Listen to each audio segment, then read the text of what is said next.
sir, and hello everyone. My name is Vivian Vanesa. I'm a student from Universitas Tanjung Pura and I take management in international class as my department.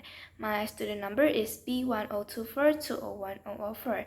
So today in this video, I'm in a very well condition and I would like to give summary about the chapter 5 of the book that me, my friend, and sir have already discussed in the class before. So the title of the chapter is Human Resource Planning and Retention. And the first one, which will strictly go to the HR planning definition itself. HR planning is a step to analyze and identify the need for and the availability of human resources so the goals of the company can be reached. The focus of HR planning itself is to ensure that the organization has the right number of human resources with the right capabilities at the right times and at the right place. So in HR planning, there are four-step process that we have to define. The first one is review organizational HR strategic plan. The second one is to have assess external and also internal workforce. For the external workforce, we will see the external conditions and also the influences. And for the internal workforce, we will see some internal workforce capabilities and also the KSA.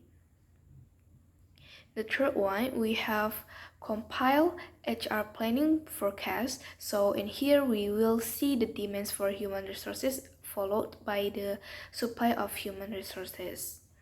So both of them have to be balanced for each portion.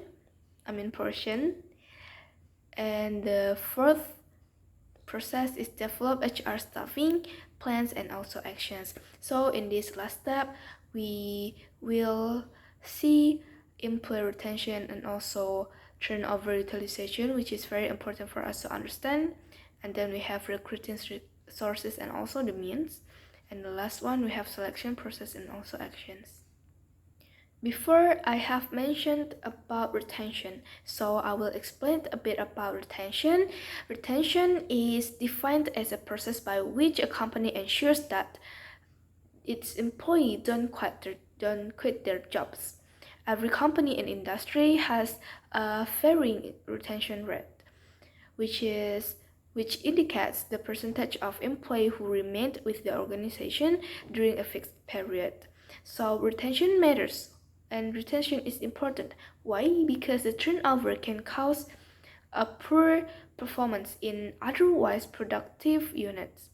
If company can't manage good retention, so the turnover of the worker in a company will become high and the company will have a bad reputation because the worker loyalty is so low, which is representing by the high worker turnover in a company. Before, at the second step of HR planning process, I have already mentioned if we have a process that named assessing the external and also internal workforce. So here, a bit information about both of them is that when we are assessing external labor supply, when we're assessing external workforce or labor, there is some things that should be a concern for us to be analyzed. The first one is supply sources, and we also have economic, governmental, competitive evaluations, and also workforce composition changes that we should put our concentration about because those things will be analyzed by us as the assessing external workforce. Meanwhile, for the assessing internal workforce, we have strengths and also weaknesses as a part of HR itself. And for the strengths and weaknesses, it is requires current and also future jobs audit, and also we have inventory in current jobs and also employee capabilities to be analyzed about. Then we move to the third process, which named compile HR planning forecast. So here we have demand for human resources and also supply of human resources. So in forecasting HR demand and supply, we can use judgmental methods and also mathematical methods. And for estimating my internal labor supply itself, I will consider a number of external hires and the employees who move from their current jobs into other through promotions. And also there is lateral moves and terminations. It also considered that the internal supply is influenced by training and development programs, and we have transfers and promotion policies and retirement policies among other factors. In forecasting the internal supply workforce, data from the replacement charts and succession planning efforts are used to project potential personal changes, and also we can use to identify possible backup candidates and keep track of attrition. So what means by keep of attrition here is conclude action of resignations, retirements, and so on. So for each department in organization. Next is we'll talk about psychological contract. Do you know that when we are entering a new job, we have a contract that we have to sign first? But here in a company, there is another contract that named psychological contract, which refers to the unwritten expectation employees and employers have about the nature of their work relationships. And do you also know that psychological contract is actually very important? It is because the psychological contract can create either a positive or negative relationship between an employer and an individual. It is based on trust and commitment that leads to meeting both employers and employees' expectations and needs. And psychological contracts can encompass expectations about tangible items and also intangible items. Okay, you may wonder and still confused about the psychological contract itself, so here I will explain more about it. So the components of psychological contract that should be recognized is the first one. We will talk from the employer's profile itself. For the employer's profile, we have competitive compensation and benefit, and we also have flexibility to balance work and home life, because that is very important, since we know that work-life issues nowadays become very important for employees and also employers, which needed to be balanced. And the third one, we have career development opportunities, because every employee, even though they have already worked for our company, they also have their right to keep developing their potential as a worker and also as a human. And move to the employees contribute itself. The first one, we have continuous skill improvement and increased productivity. As what I have mentioned about, that is employee, even though we already have a job, we still have to improve our potential, our skill, our knowledge. And also move to the next one, or the second one, we have reasonable time with the organization, because everything that we do in our life, included working time, every hour should be reasonable, so we don't work for useless actions that unpaid. And the third one, we have extra efforts and results when needed. So it is when we, as a worker, we work overtime, then it means we deserve a bonus for our payment. So that's it. Okay, from the psychological contract itself, that we have already, actually, if you realize, we have already talked a bit about individual performance, which we have to acknowledge our job, so we can improve our skills and knowledge and etc. So here I will talk more about the individual performance. So here there are three major factors that affect how a given individual performs. The first one is individual ability to do the work. The second one is we have effort expended, and the third one we have organizational support, which is very important for supporting the mentality of the workforce itself. Okay, here are the components of individual performance. The individual performance here is already include either from the quantity and also for the quality.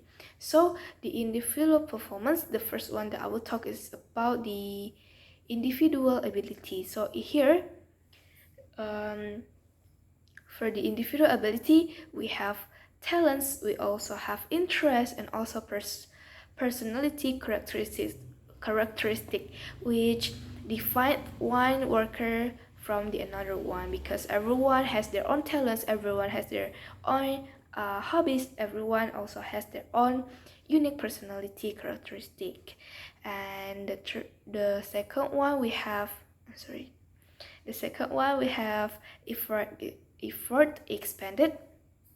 So here we will see motivation, work ethic, attendance or turnover, and also job design.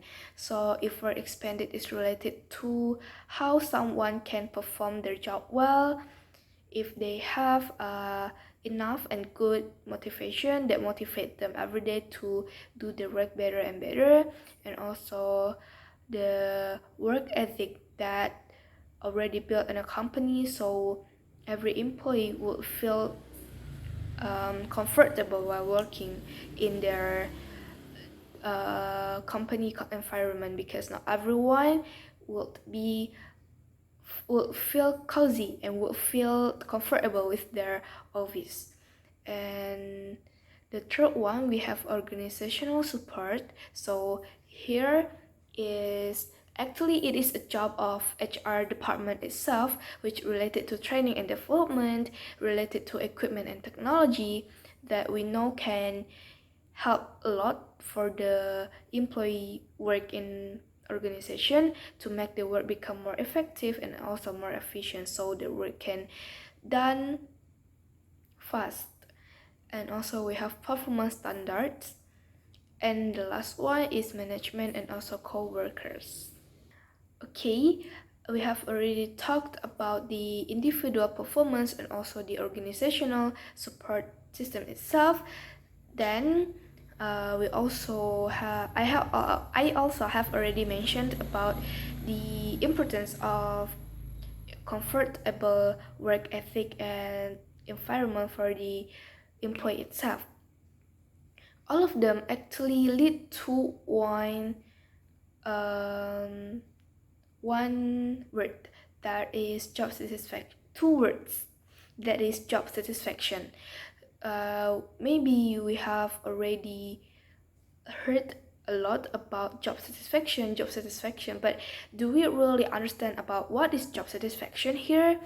Job satisfaction is a measure of the level of satisfaction of workers with their type of work related to the nature of their job duties. So not only their job duties, but also related to their the work they have already achieved, and also the form of supervision obtained, as well as a sense of relief and liking for the work they are doing.